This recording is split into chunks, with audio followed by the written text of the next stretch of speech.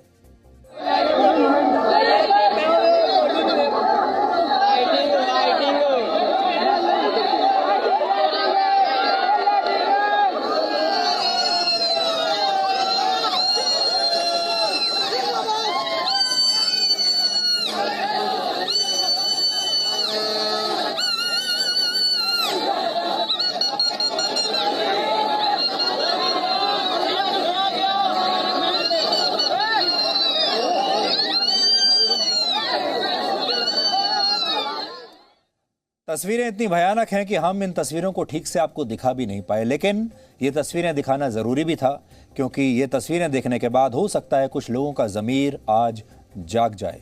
14 अगस्त की शाम आयशा नाम की ये महिला मीनारे पाकिस्तान के पास अपना एक टिकटॉक वीडियो बना रही थी, क्योंकि ये एक टिकटॉकर है, ये एक वीडियो बनाती है और टिकटॉक पर अक्सर अपलोड करती रहती है।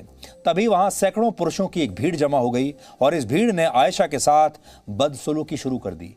आयशा के कपड़े तक फाड़ दिए, उनके साथ अश्लीलता की और अभद्र टिप्पणियाँ की। सोचिए, एक लड़की और उसको 400 से 500 लोगों की भीड़ ने चारों तरफ से घेर लिया और फिर काफ़ी लंबे समय तक उसके साथ ये बदतमीजी चलती रही। करीब 2.5 घंटे तक ये सब कुछ होता रहा और किसी ने भी उसे बचाने की कोशिश नहीं की, किसी ने भी इन वहशियों को रोका नहीं।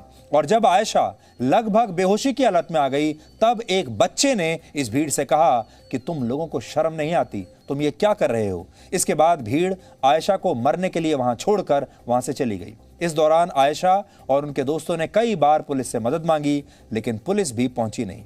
ये तस्वीरें जब वायरल हो गई सोशल मीडिया पर, तब जाकर 400 अज्ञात लोगों के खिलाफ एक FIR दर्ज की गई और कुछ लोगों को गिरफ्तार भी किया गया है। पाकिस्तान की 11 करोड़ और अफगानिस्तान की 1.25 करोड़ महिलाओं की स्थिति में कोई ज्यादा फर्क नहीं है, क्योंकि इन दोनों देशों में कट्टरपंथी ताकतें हावी हैं जो महिलाओं को इंसान समझती ही नहीं। इसीलिए आज हम पूरी दुनिया की महिलाओं से अपील कर रहे हैं कि उनके पास सोशल मीडिया जैसा हथियार है। अगर पूरी दुनिया के लोग एक साथ आ जाएंगे, महिलाएं खासतौर पर एक साथ आ जाएंगी, तो अफगानिस्तान की महिलाओं के लिए एक बहुत बड़ा एक ग्लोबल कैंपेन हम चला पाएंगे।